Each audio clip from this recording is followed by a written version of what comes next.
I'm James Hughes, bioethicist and resident techno-progressive. And I'm Eisikovits, philosopher and resident Luddite. And you're listening to Prosthetic Gods, an optimist and a grump on tech, a podcast where we explore the social, ethical, and political impacts of emerging technologies.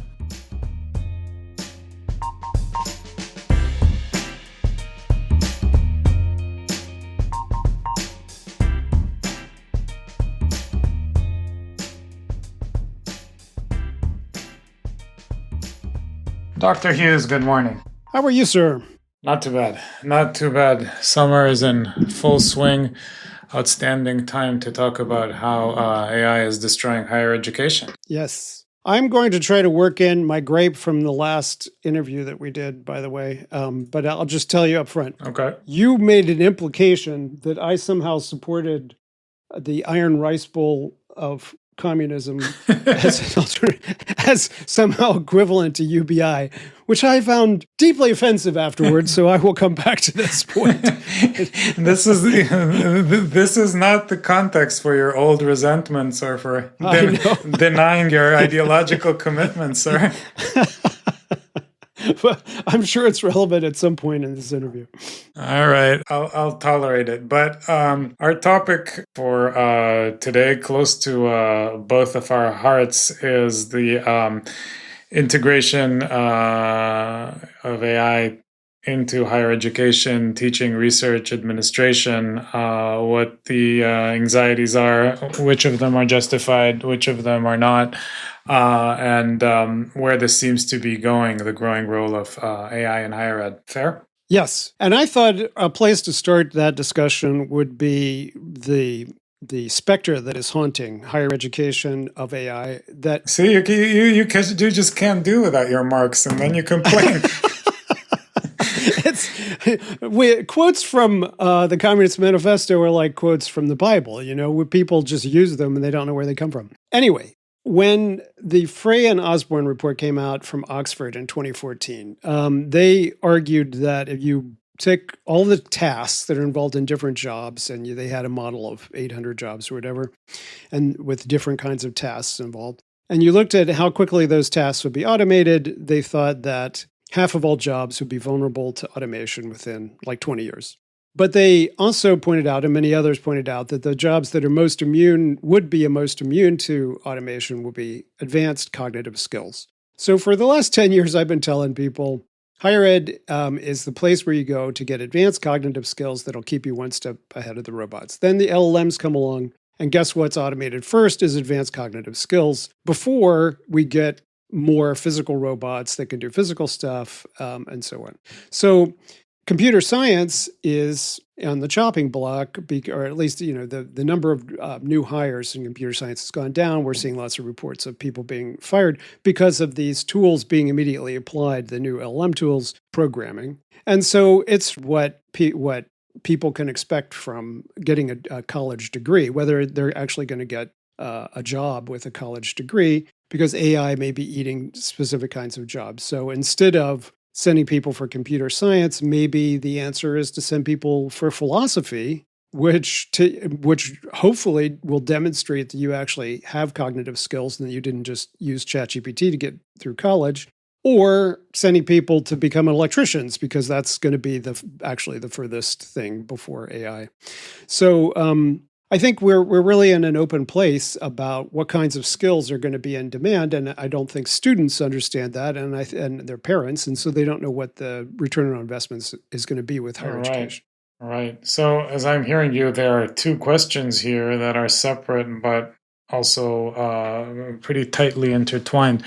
One question is, what kind of future does the workplace have with the introduction of AI?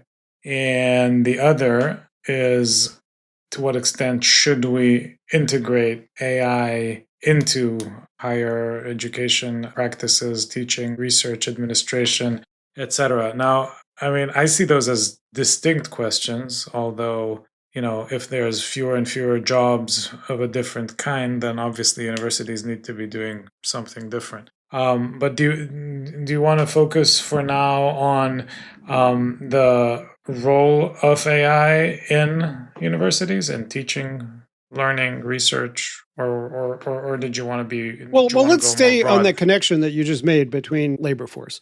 Because if Yep. the proposal is like, my day job has been for a long time statistician. And I started working on computer statistics in 1980 when I first started to work with computers.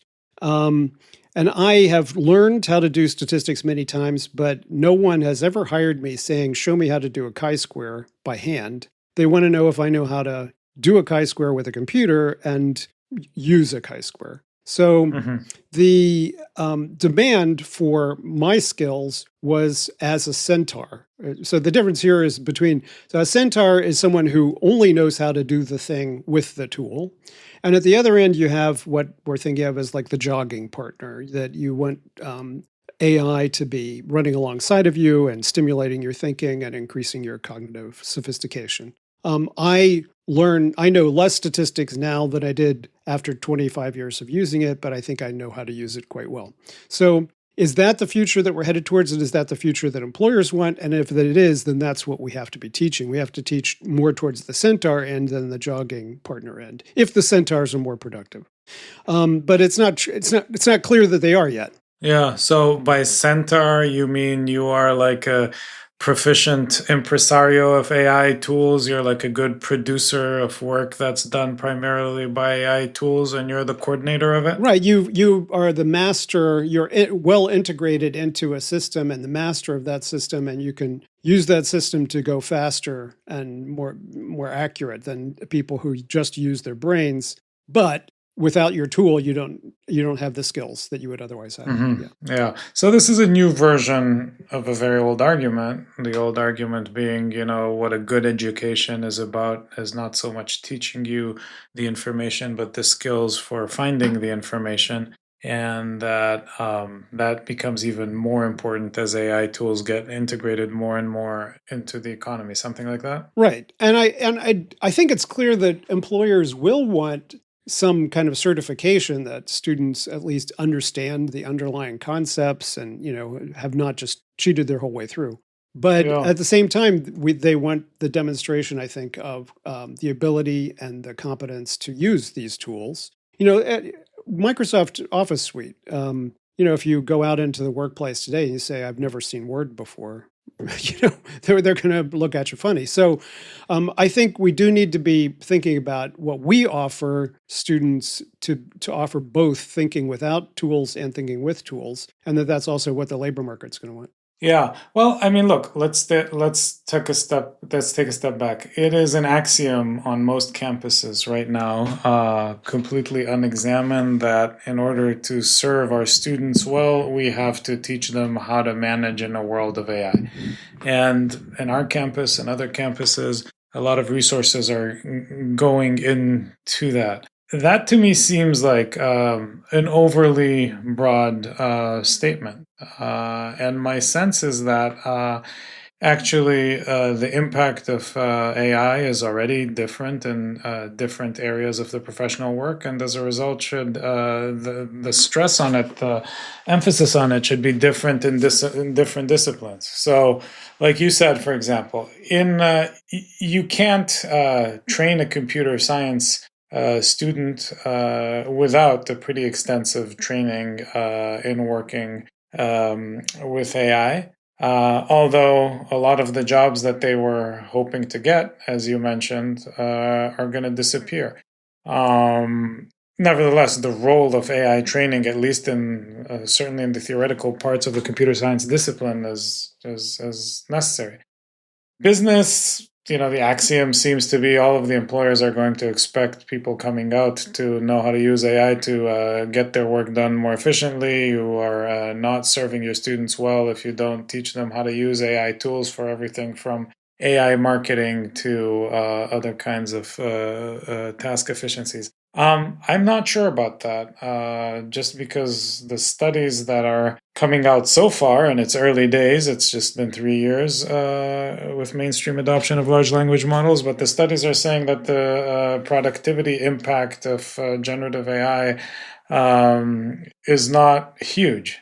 Science and medicine, different answer again. In my reading of the data so far, absolutely indispensable. You can't really do serious science or medicine without AI. That seems to be the most promising and exciting use case for the technology. Humanities and social sciences here will probably diverge pretty sharply. I think the introduction of AI has been a disaster.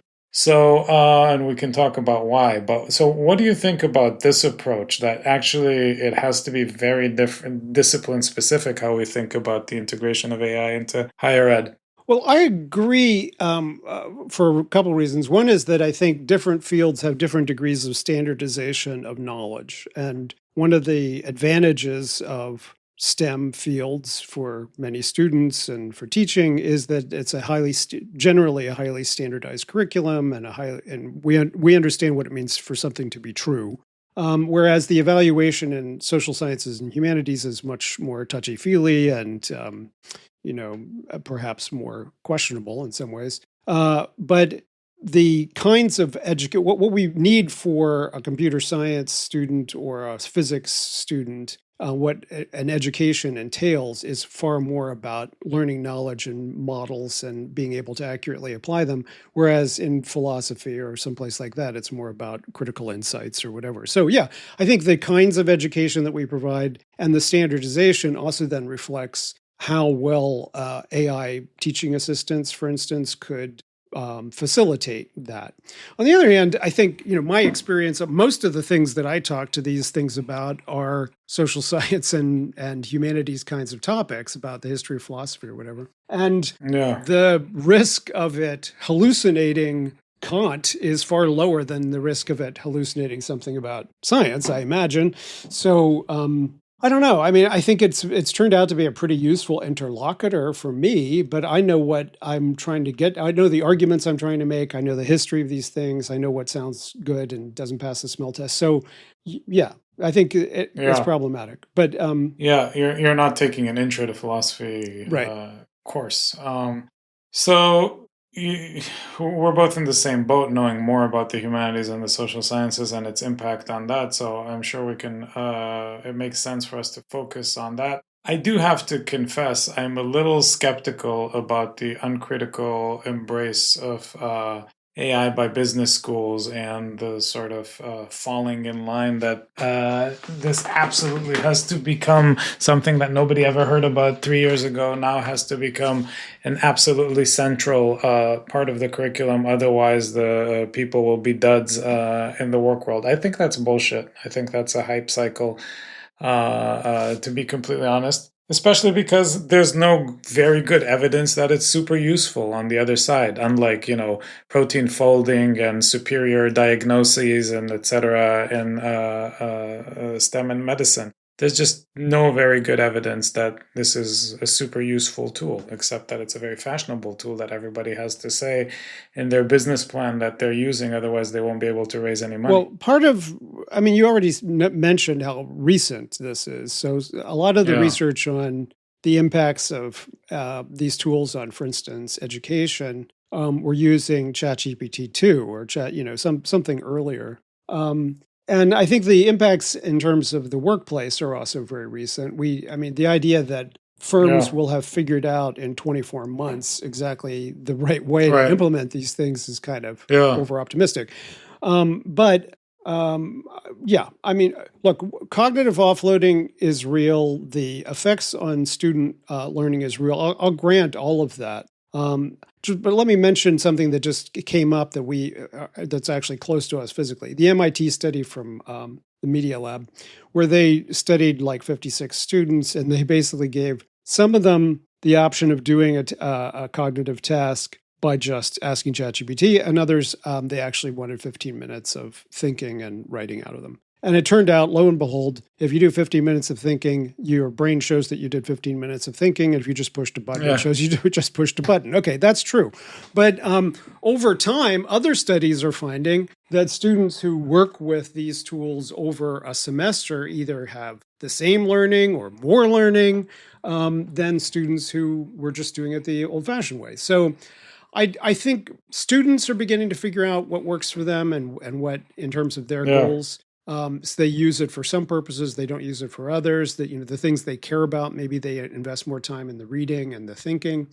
And workplaces are beginning to figure it out. And if we think about the impacts of automation from like the 1980s through the 2000s, there were a lot of firms that it took 2 decades for them to finally figure out what to do with computers. The Y2K thing was a big motivator for a lot of firms to finally get things figured out.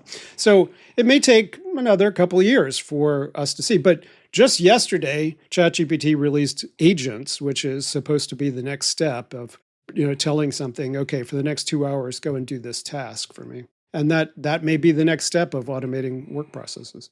Yeah, yeah. My point was in some ways more simple, which was that I understand completely why businesses have to worry about how relevant AI is for their processes, especially if it is something that is being talked about and the places can't. There's the growth and innovation imperatives, which are part of the very economic DNA of capitalism. Fine. Why universities have to be in the same rush rather than adopt a wait and see kind of approach, which is kind of what you're saying, but is not what they're doing, is beyond me. So, in other words, what you hear from administrators in universities all the time is something like the technology is here, whether we like it or not. It's the wave of the future. We owe it to our students to make sure that they know how to use it. I mean, who the fuck knows if we owe it to our students, to use it? Maybe it's, 2 years ago, we owed it to our students to make sure that they can use the metaverse, and nobody even knows what that means anymore. So my sense is, again, there is, for example, if you are in the medical sciences and AI is turning out to be very good, there's news about this every week in protein folding, and that is absolutely necessary for the discovery of new drugs, then you're being negligent in not teaching it. And I think that's absolutely right. Are you really being negligent in not teaching it for, automating, your marketing or project management cycles, or in integrating it into writing rather than resisting it? My sense is that universities, at least historically, had the prerogative of being slower and more conservative and more thoughtful about all of these things, and I think that they've thrown that to the wind. I don't know if they've thrown it to the wind. I mean, I think we're seeing a natural experiment in the pickup on these tools in higher ed, and some institutions, especially online ones or for-profit ones, will probably be pushing as far as they can with automation, and others are going to take more of the great books approach. Don't touch a computer, just read Hegel or whatever, and we'll see. We'll see what the outcomes are. I mean, if someone came out of it's self-selection, of course, into a great books type curriculum. But if someone came out of that, I would suspect that they would have better cognitive critical thinking skills than someone who had gone in a completely automated education. But let me just step back a second. For the last 30 years, as a organizational sociologist, when I wrote my dissertation, but also in higher ed, I have been convinced that that the first task is defining what are we trying to do here as an organization, and how do we know that we do it. And in higher ed, that is learning outcomes assessment. Grading is kind of learning outcomes assessment, but not that great. And trying to figure out if we can figure out when students are learning across the board and according to widely agreed upon basis, that is the way to figure out whether higher ed's doing its job. And in this case, not only do we need research that shows whether, in the end, a curriculum that includes these kinds of tools is better than one that discourages these kinds of tools in terms of learning. And then we have to figure out how to measure learning outside of these tools. That's the basic question. Yeah, I'm skeptical about your preoccupation with measurement all the way down. You take good teachers You try to make sure that the students are, pass a certain bar of preparedness, and you have the teachers teach interesting, provocative, important books to to the students. Usually, assessment takes care of itself. My senses, but I know that that's a very unpopular view. I think we both agree that oral exams, blue books, those kinds of assessment methods, at least for grading, would be superior in this context. To try to Yeah, figure out what they can do without the machine, right? yeah, but obviously, you those are also the most expensive forms, most labor intensive forms. So that works with small groups. So yeah, Right. I agree that that's a problem. And And learning outcomes assessment in humanities especially has always emphasized the need for written portfolios, and yeah, which is even more labor intensive for instructors to assess unless you use automated tools to assess them, which yeah. yeah. Well, so let's zoom into the humanities and social sciences and the impact or lack thereof, salutary or terrible, of ChatGPT and similar tools on the humanities. So we interviewed 2 episodes ago our friend Stephen Marsh, the novelist and journalist. Stephen wrote a famous essay a couple of years ago for The Atlantic called The College Essay is Dead, which, as the title suggests, argued that the college essay is dead because of ChatGPT. And I think, broadly speaking, Stephen was right. Namely, he didn't think it was such a bad thing, or he didn't really. I mean, his conclusion, I think, was more nuanced than that. But as somebody who teaches philosophy courses, my sense is that increasingly in the last 3 years, it's making less and less sense to assign papers because we're using the language models to write them, and pretty soon the language models' papers are going to be very, very good. I think that's a tragedy. In some, well, tragedy is too hard a word, but I think that's a terrible loss, given the fact that writing is our best tool for teaching critical thinking, is our best tool for sort of coming up with some sort of way of criticizing your own thinking and your own work, or distancing yourself from your own work. It's the best way we have for really understanding a text or a phenomenon. See, I think you should be more enthusiastic because you're a big fan of Socratic dialogue. I mean, this is basically Yeah, pushing. with people though. Yeah, but this is an opportunity for us to push pedagogy back in the direction of Socratic dialogue between the instructor and the student, as opposed to using this method that's vulnerable. Well, yes. Well, first of all, so you're saying if we could do something like tutorials instead of writing, that would be a win? It puts the onus on the instructor to say, how do I know that this person has actually learned the material and understands how to think about it? That Yeah. comes about and more now through, hopefully, through dialogue and oral presentations, and then Yeah, unassisted but writing. if I'm teaching, which I'm not, thank God, but if I'm teaching 3 classes with 50 people each, how much Socratic dialogue am I gonna be able to do to figure out that question of? Well, then you need then you need an AI Socratic dialogue assistant to go and have a Socratic discussion with all those Yeah, students and report back the results. I mean, herein begins some of the problems. So if I'm teaching 30 students, I can do the Socratic dialogue myself.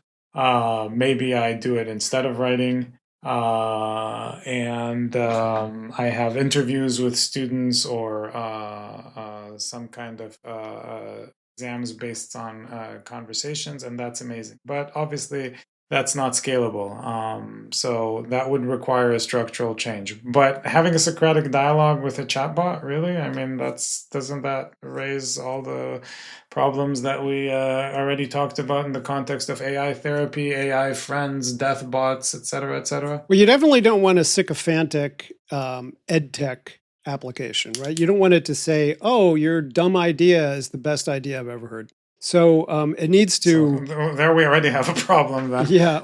And, I think students might hear criticism from chatbot more favorably than they would from a human instructor. So it might be Your that, dumb idea is brilliant. It's just not as brilliant as a Nobel Prize winner yet, but you're getting there. well, that could They'll keep be very that happy could with keep them that. going along. I mean, you don't want it to be so harsh and critical that it discourages the student, but you need to strike that kind of balance and urge them along. And I think that is going to be a problem. We're going to definitely want in addition to not generating porn for 12-year-olds or whatever, we want all kinds of restrictions across the life course, so that they are doing what we want for people. And for kids, before high school or whatever, we probably want a very different kind of ed tech tool if they're going to be interacting with ed tech at all. But Yeah. Yeah, I mean, my sense with interaction with students has been that one of the most dramatic spurs to learning and intellectual development is recognition from their teacher. Recognition, not in you get an A sense, but in the sort of philosophical sense of somebody saying, I heard what you said. I'm processing what you said. Here's what I think about it. Like a sort of I see you moment. That's profoundly powerful. And chatbots can't give that. I do think this is just a sort of example of a broader problem with the whole question of chatbot relationships, that they're not capable of real human recognition, and as a result they're not going to facilitate actual human growth, which is the business we're in. yes, I know the magical pixie dust that humans add to every encounter, apparently. It's not pixie dust. It's I mean, recognition is real, I think. I think it can also be faked, which could be a problem in and of itself. But we, I mean, there's plenty of shitty humans. You're right about that. God knows there's plenty of shitty humans. But the solution to that problem is finding better humans or making the shitty humans into better teachers, not replacing them with robots that can't even give the recognition by definition. I'm not sure that they can't give recognition. Let me just return to what we said in our therapy paper. There's using AI in the background to inform the professional. So that's like having AI that tells you, hey, this student has a particular weakness with this thing, and you need to talk to them about this, or counseling or whatever. Then there's AI that is the intermediary with the professional. So that's like an AI teaching assistant that tutors the student when you're not available, but then you still are involved in the instruction. And then there's the replacement of the professional. And I don't think we're at the point with counseling or with teaching where you can replace for most tasks yet, although there are some. There are basic instructional levels that I think you can replace. But if your expectations are low, you can replace. Yeah, so just in the case of AI watching your students and informing you about what you need to do, I think that is a value added to instruction. Yeah, I agree. Right. I agree. But that's not the telos really. So that the adjunctive uses of the AI, I think, can be super helpful both in therapy and in this context. Yeah. So tracking homework at some level or something like that. Well, let me also just throw out this model from the sociology professions. The professions are one way to organize the generation and transfer of knowledge in society. That it ties those processes to individual ambition, right? Individual people, which has its ups and downs. Another way is by taking everything that a profession does and creating an integrated organizational model where no one's a professional, everyone's doing a little piece of it, but you get the same results, but at an industrial scale.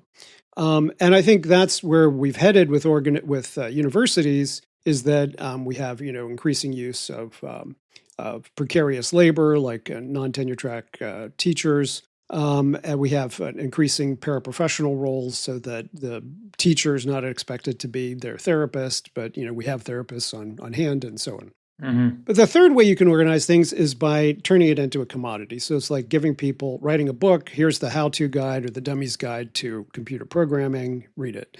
Um, and what we basically are headed towards with AI, educational technology, is education as a commodity. You give people access to a tool that's supposed to take over all these roles and do it cheaper, faster, more reliably than the professions or the organizations could Hmm. have done. So yes, I do think that that's the telos of where we're headed. And the question is, how far can we go before we get into trouble? Interesting. So let me see if I'm getting the point that you're making. So the direction that we're heading is an already kind of neoliberal university using AI to become more neoliberal. But the point you're making from a more sort of social democratic standpoint is let's find a way to make more humanistic use of the technology instead, rather than just say that it's by definition a neoliberal tool. Well, I'm not a big user of the term neoliberal because I think mostly it can be used for just capitalist. But and Okay, so and and replace and capitalist. what the and I don't think that this is specifically a capitalist evolution. I think this is basically rationalization or Yeah. modernization or something, and that can be publicly owned or privately owned. But the problem with the privately owned, with our highly neoliberal model that we are rolling out, is that it's being pushed aggressively by now people who are now deeply embedded in federal authoritarian power and hyped. Google for Classroom, ChatGPT for Classroom, Grok for Classroom now. And at the same time, the university has become defunded from the public sector and increasingly reliant on selling itself to students and getting corporate financing and things like that. So Yeah. those in those ways. But is it neoliberal for a university to say, "Oh my God, we're charging $80,000 a year. Students aren't coming because we're so expensive. We have to automate as many jobs in our university as possible." I don't think that's neoliberalism. That's just living in a Yeah. competitive marketplace. Yeah. And then we'll charge 65 and sell them an even shittier product. Well, okay. And yes, you could have completely computer-free campus, teach them just on the basis of the great books and charge 30 grand. And that would be attractive to who? I mean, You, that would be nice. you would want to teach there. That would be nice. Yeah. But you are committed. I mean, you are because I know you are. But you are committed to an idea of a sort of techno progressive version of these kind of AI tools that potentially could promote a humanistic education. Yes. And so let's take that as a premise, even though we agree that that's not what is happening right now. That's a contingent. I mean, it's a powerful fact that it's not happening right now, but that's a contingent fact. And let's kind of, suspend disbelief on that for a moment and say, well, all right, fine. Are there inherent problems with the use, with writing disappearing, for example? And we started talking about that, and you said it would be nicer to have interview-based or tutorial-based assessment of talking to students and seeing, what they're getting from the material.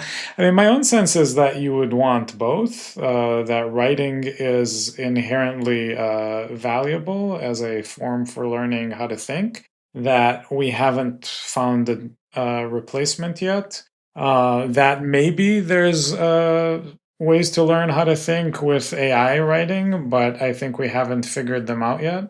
And so here, so for example, people say, well, either prompting involves critical thinking too, so figuring out what to ask the model in order to get the best kind of result, or sort of iterating with the AI model until it gives you the best kind of answers. I mean, those are all pretty high order cognitive tasks. They're different cognitive tasks than writing, and I think they, in the end, involve less both critical thinking and less engagement with a text or a phenomenon than writing does. I guess part of my problem is the speed with which this is happening. So we know we want to teach critical thinking. We had this tool which was writing, which was good at it, and now we're giving it up without an alternative because this technology is here, and we'll say we'll figure this out on the fly. That seems to me to be that seems to me to be a betrayal and a disservice to our students, because what we could have said, and this is taken to be absolute Luddite bullshit, what we could have said is actually for now we're putting resources into not allowing AI until we figure out whether there is an AI way of teaching critical thinking. So in and of itself, the loss of writing, which is coming, I think to AI, I think is already a huge cost. Okay, I don't agree, and I think about it this way: if a student turns in a paper that has glaring spelling errors in it, I think, oh my gosh, you don't understand yet, or you did not care enough to do the absolute bare minimum with this paper, which is to run it through a spell checker. And the thing that I despise most about teaching is having to spend 10 times longer on grading a poorly written paper than I do on the breeze through a well-written paper. And so if students started turning in all competently written papers that actually said something close to what they intended, we could have a different starting point for evaluating what they're actually doing and whether I like it or not. Yeah, if their brain was involved in writing them. Right. And so it's not a question. But that's not the case. It's not a question of whether having everyone turn in competent writing is suddenly removed cognitive skills from the process. It's that we have to then say what we're looking for is competent writing that does this, this, and this. And just putting in your poorly thought out ideas into ChatGPT and asking for an essay doesn't generate that. But what does generate that? Actually having something going on in your head that relates to the course material, right? So I think... And how are you going to test that if not expect them to write it themselves? Well, we've already talked about in-class writing and oral exams and Socratic dialogue, but I think there are also ways to say, okay, this essay, yes, it is on the topic that I assigned. How close does it get to actually saying something interesting, new, that I could attribute to you as a human being? And I think that is still going to be the job, even when we're looking at their written work. But it's not their written work anymore. It is something that they generated, just like they would have run things through Grammarly and spell check. We know we don't have to grade the spelling anymore. If they didn't do it, the spell check... It's the statistical average of what the internet thinks about the question that you asked them. How's that worth anything? As a baseline. Yeah, so that's the same that we're finding, it's all... You can do that yourself. You don't need the students to do that. Well... You can just put your prompt in ChatGPT and know what the internet thinks about it. Well, you're not teaching to educate yourself. You're the goal. Yeah, but this isn't educating anybody. That's my point. Well, if someone turns in so let's go back to the STEM example. If someone says, I tried to do all this math in my head and here's the result, you might say, well, that's wonderful that you try to do that, but that's not the assignment. The assignment is to see how well you can perform using these tools to this result. We have to figure out what the same thing is in the humanities. Yes, every student is going to be able to write competently at this point. The question is what writing superiorly or towards the actual pedagogical goal means. And I still think that that's going to be discernible even when ChatGPT is doing the writing.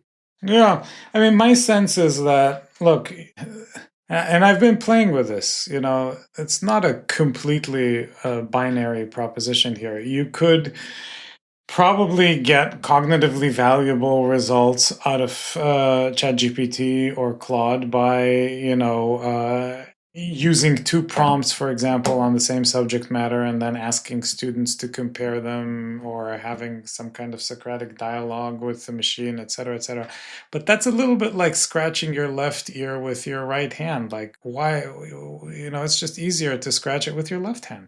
I'm really not seeing that this has added value to traditional papers. but we've completely surrendered to it with, doe eyes and said, well, this is the wave of the future, and we betray our kids if they continue doing traditional writing assignments, or they're not doing traditional writing assignments, et cetera, et cetera. That's like, this inevitability argument of, it's coming like it or not, we might as well adapt or we get washed over by the tsunami. That's like such a bullshit industry talking point to me. That's exactly what the people who make money from developing the technologies want us to think. You could put a shitload of money in, a much smaller shitload, I might add, by finding detection and policing technologies. Of course, this is all anathema in higher education. And making sure students don't use it. It's not that hard. But I think you're wrong about that. I don't think we're going to be able to stay ahead of this by detecting its use, because it's nobody's trying because of these kind of inevitability. Well, I think it's impossible. It's an impossible task. But yeah. Okay, so I will grant that many people are going to share your prejudice, and it's not a prejudice; it's a well thought out argument. Right. The question is whether students and parents are going to be more attracted to institutions that say, we know what learning is in this new context, and we're going to guarantee your child comes out of it with that, including knowledge of tools, or institutions that say, we think learning is all about never using a machine, and I know which one I would send my kid to. What students and parents are attracted to is not necessarily a decisive factor. I mean, a lot of young kids are attracted to watching TikTok all day, and you still do them a disservice by letting them. So I guess this does go to some of our usual fundamental differences. There's a hierarchy of educational goods that people who have taken this seriously for their whole lives and have studied how to do know better than the kind of route demand that there is from students and parents. Well, the hierarchy, pedagogical research has shown for a long time that it's better to have frequent classroom discussion and assessment rather than one big written exam at the end or one big paper at the end. And yet a lot of faculty still do one big paper at the end, especially men, and women are more likely to do the student engagement kinds of methods. So pedagogical research has pointed the way. K through 12 teachers are taught how to be better teachers than college teachers are. So I think in some ways the introduction of automated tools. Is there pedagogical research that tells you that it's better to talk to a chatbot Jane Austen than read Sense and Sensibility yourself, even though 18th century English is hard? Well, one of the promises that I take seriously about the direction of the commodification of education with these tools is that you would be able to identify and engage what the interests of students are in ways that personalize education and make it stick in ways that simple rote memorization and other kinds of pedagogies don't. Yeah, I think here you make a crucial point that's separate from the writing point and that we should talk about for a bit, which is this question of engagement.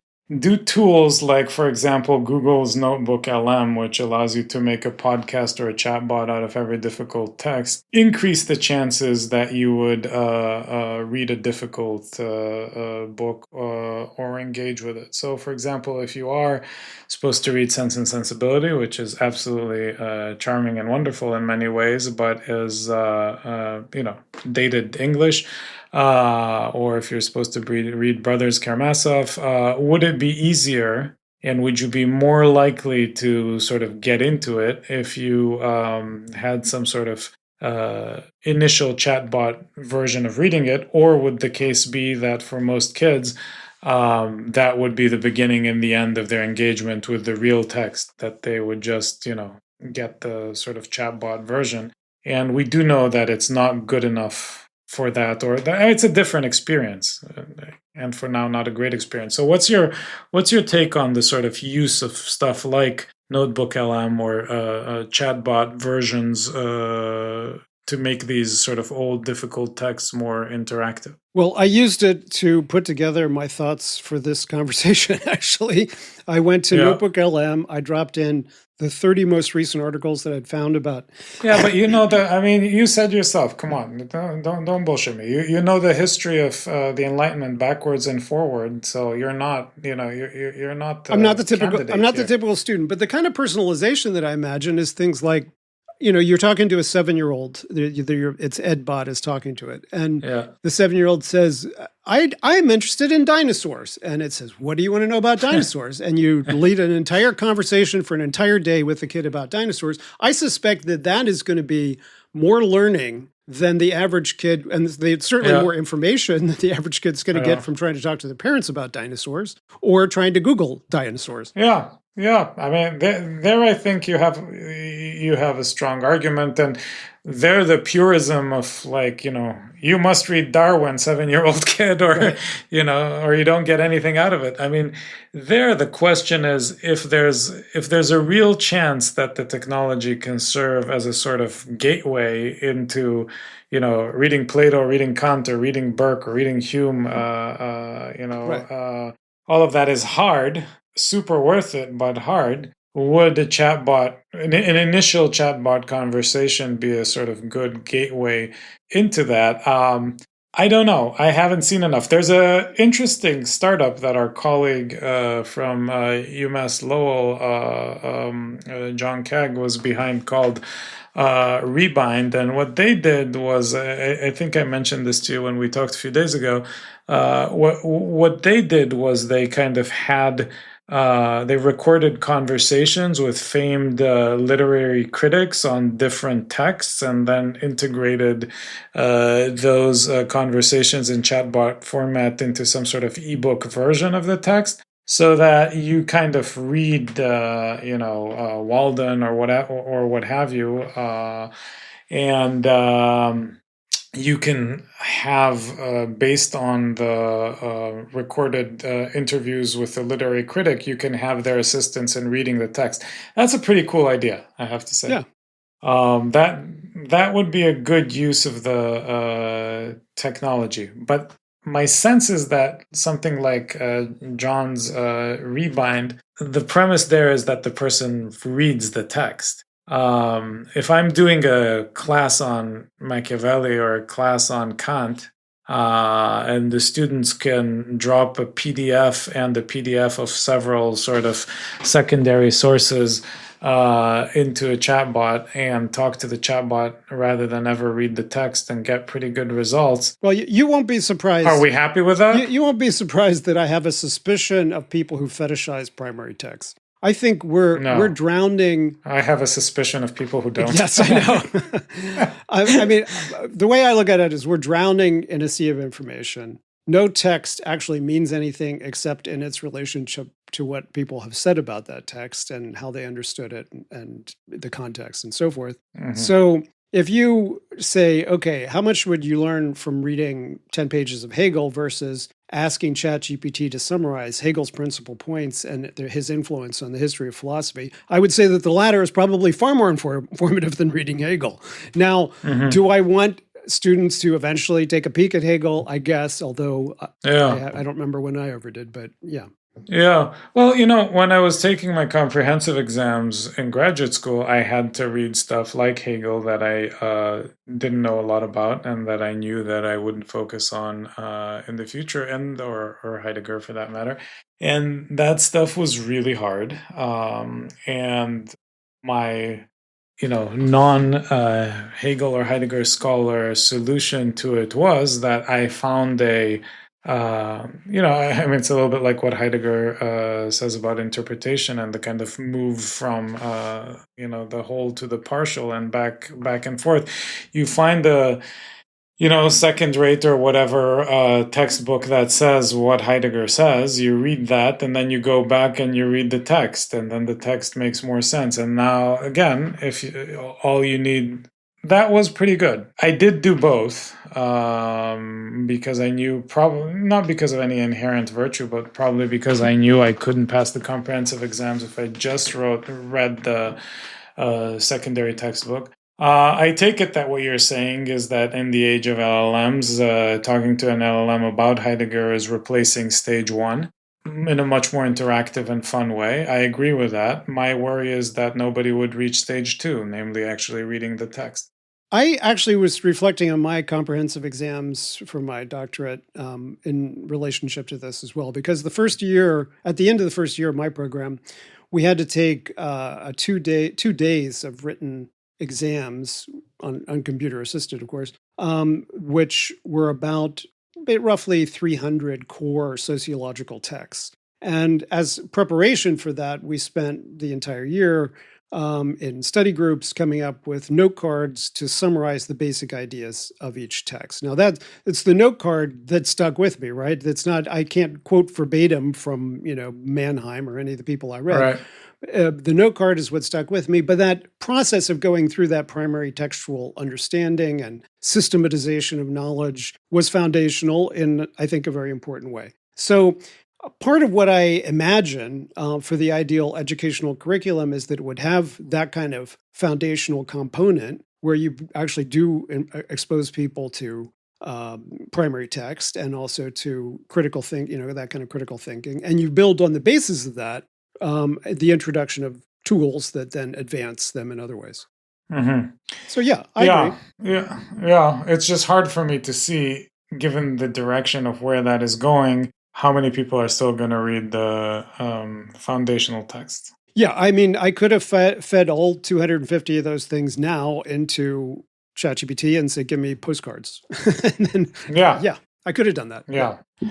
And I think that's going to be a loss. Well, and I think the way we figure out if that is a loss is by studying learning outcomes and figuring out which pedagogies work and don't work, and then Yeah, telling parents and students and employers we figured out things that work and don't work. yeah.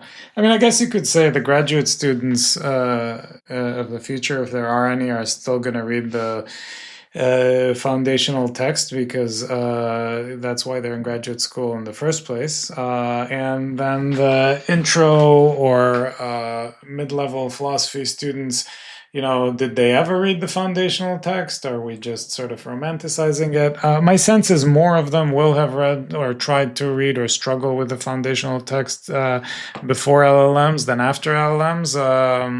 But, I guess.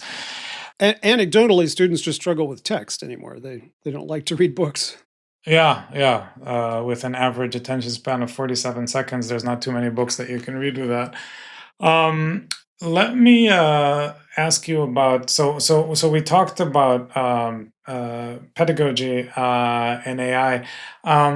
What about using AI tools in one's research or scholarship? So moving to the sort of other side of the university. For example, using AI for a literature review or using AI instead of a research assistant to provide you a sort of historical summary of a relevant episode for your work and stuff like that. Well, although we haven't seen definitive proof of huge productivity gains in the workplace in general, we have seen a dramatic effect on the production of written work in academia that a lot of it seems to be attributable to the use of these tools. So, the fact that they can write what looks like a perfectly good academic paper for publication, I think a lot of folks are taking advantage of that. And I feel queasy about it because I think I want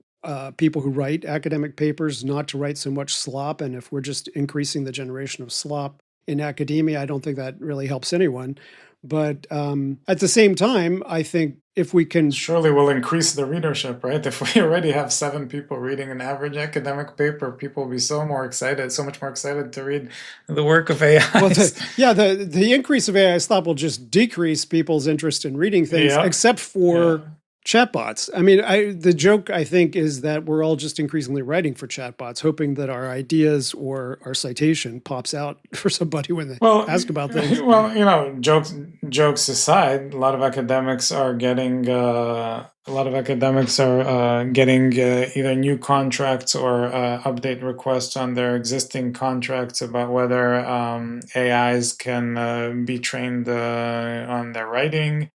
People have asked me for advice about that, and my advice has been say absolutely not. You're under no moral obligation to write yourself out of existence.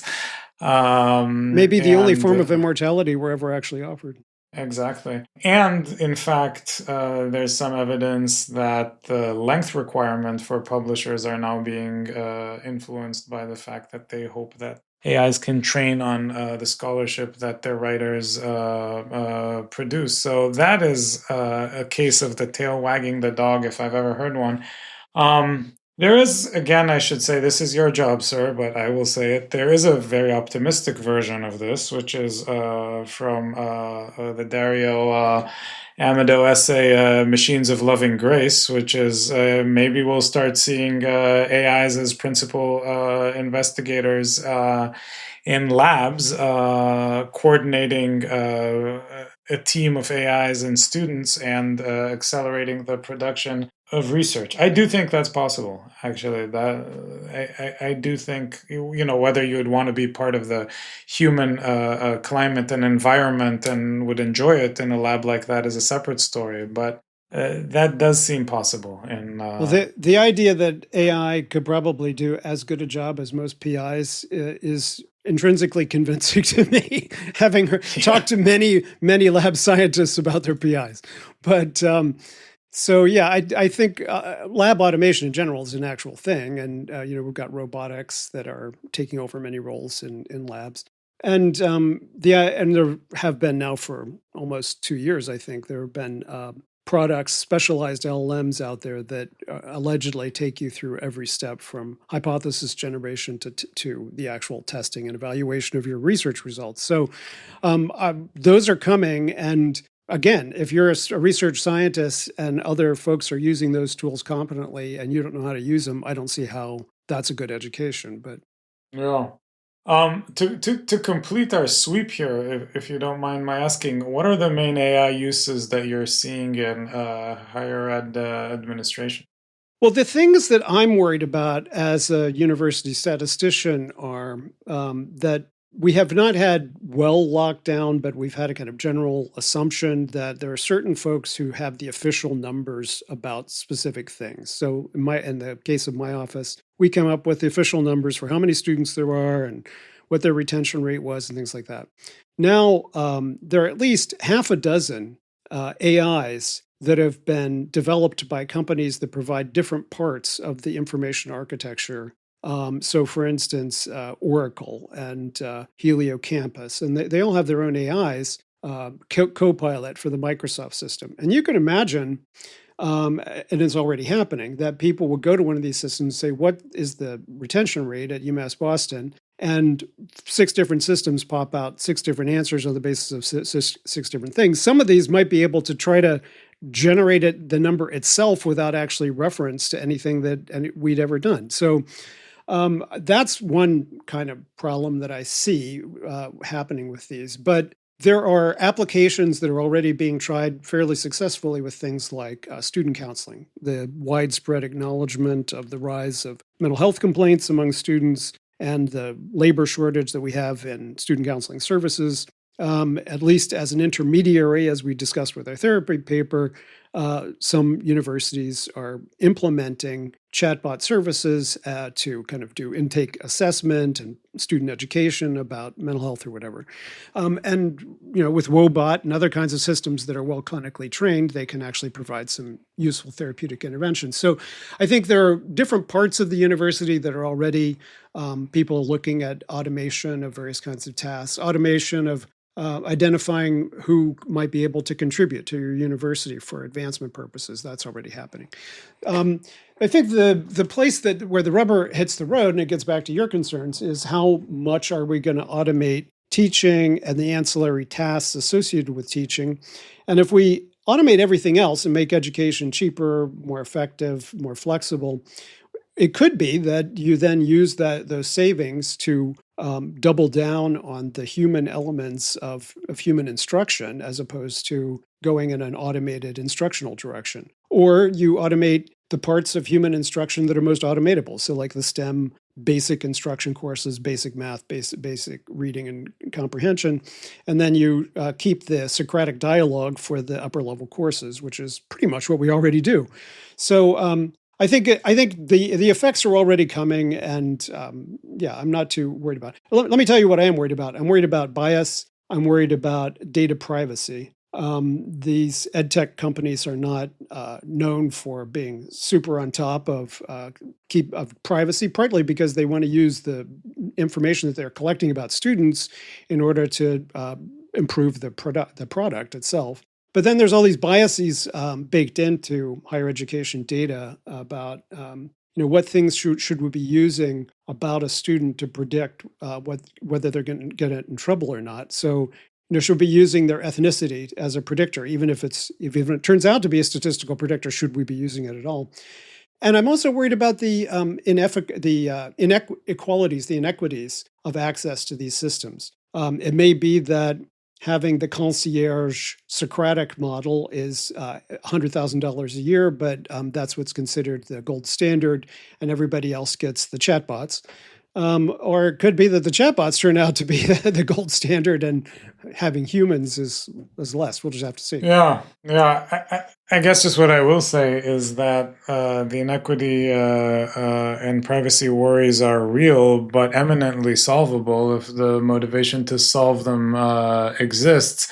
If writing disappears, we become inherently different kinds of creatures cognitively, for better, for worse. We become sort of unrecognizable to ourselves within a generation in terms of the way our mind works.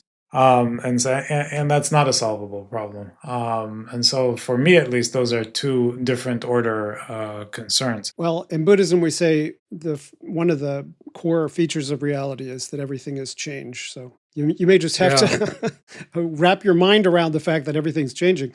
But well, this is why I'm not a Buddhist, because I desperately want some things not to change. Yeah, I mean, your worry is that for some reason we're suddenly all going to have empty heads. And yes. I'm just not that worried about that. I think we're going to... Well, because you're a Buddhist, empty head is the greatest blessing, There we go. But I think we're going to figure out ways to be smart with these tools. And we may not have figured those out yet, but we need to figure those ways out. We need to figure them out as teachers, and we need to figure them out as students. Yeah. By the way, I should say what I mean by that is empty of intrusive thoughts, etc. All the sort of scrouges of the Buddhist. Not that Buddhists like dumb people. Yes. You are my favorite Buddhist, as you know. All right. On this note of camaraderie, I think we can move to our lightning round. Okay. All right, Jay. What are we talking about? The misdeeds of Grok? You have a couple things you want to talk about, but first I want to talk about Grok 4 because it had so many interesting things happen to it this week. First, they rolled this new model out, Grok 4, and they gave it some high-level instructions to be even less concerned about political correctness and more snarky than it was before. And since it's plugged into and is in some ways a zeitgeist of X, except when it's told to be politically correct, it immediately became super politically incorrect, calling out Jewish names as being suspicious, saying Hitler would have solved world problems, calling itself Mecha Hitler, promoting far-right politics in places like Turkey in Turkish, which immediately got it banned by Erdogan. So Mecha Hitler, first piece of news. That lasted about 24 hours before they pulled those instructions out. What they left was instructions that said, if you're asked a controversial question about politics, check with Elon first. That is still in there, which is extremely problematic. No other system, to our knowledge, says, check with your CEO before you say anything. Just tell us operationally what that means. Check with Elon first. It means that with many of these models now, they automatically can detect, is this something I can answer on the basis of my training data? Or is this something where I have to do a search? And the instructions went from be as provocative as you can be, which turned it into a Nazi, to check with Elon and whatever he said, which isn't much better in many cases. But it goes out and it does a search for that topic. Okay, Israel Palestine. What's Elon had to say about this most recently? Which is just a terrible way to program it. Okay, so that's what would Elon do method. There you go. So we have the Nazi salute chatbot. Yeah, exactly. Then this model, like Llama before it from Meta, turns out to have been trained through reinforcement learning to pass the tests that it had to go through to get up the leaderboards, but not actually be a better model. So it is sycophantic. It had been trained to be sycophantic towards the programmers who were going to be assessing it and not actually be a better model. That's a problem. Then on the same day, 2 days ago, on the same day that it got it was a part of a $200 million contract to integrate LLMs into the Department of Defense. It decided to, in the wake of the Mecha Hitler scandal, it decided to also release its own customized porn bot, which is available to everyone on the platform above the age of 12, which immediately engages you in sexual dialogue. And I don't see how that fits with Elon's concern about the declining birth rate, because this clearly is not going to help for the young incels that are already on X. And finally, Linda Yaccarino, who had been, for some bizarre reason, convinced to come in and be CEO of X, decided to quit. So all of that happened with just Grok in the last week. Wow. And the integration of it into the Department of Defense, that's really going to increase lethality right there. Yeah, exactly. Yeah. Mecha Hitler goes and invades Turkey. What kind of restrictions did X put on this disaster? Well, so far as we can tell, they seem to have removed the instructions to be maximally offensive and put back in some kind of instruction about being, sensitive to political correctness of some kind. I mean, it's always been, in the week before this happened, I had been saying to people that I was inspired by Grok, because when you ask it, who's the biggest spreader of misinformation, it would say Elon Musk. It would, for every MAGA conspiracy, you ask it about Epstein, it said, oh yeah, Trump and Epstein, they were best buddies. So everything that MAGA hated, it was coming up with the reality-based answers that they hated. And part of the question here for me is, like with DeepSeek, when DeepSeek came out in January or February, it showed its thinking, and you could ask it about Tiananmen Square, and it would start to answer. It clearly knew about Tiananmen Square, and then it would hit a point and say, "Oh, I'm not supposed to talk about Tiananmen Square," and it would just give you a null answer.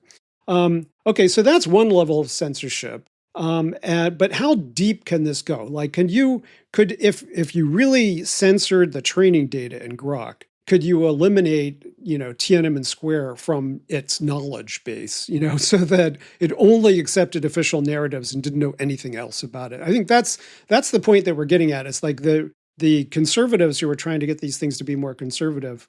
They found a way, this Mecha Hitler way, which even that wasn't that consistent, because it would be anti-Semitic in some places and not in others.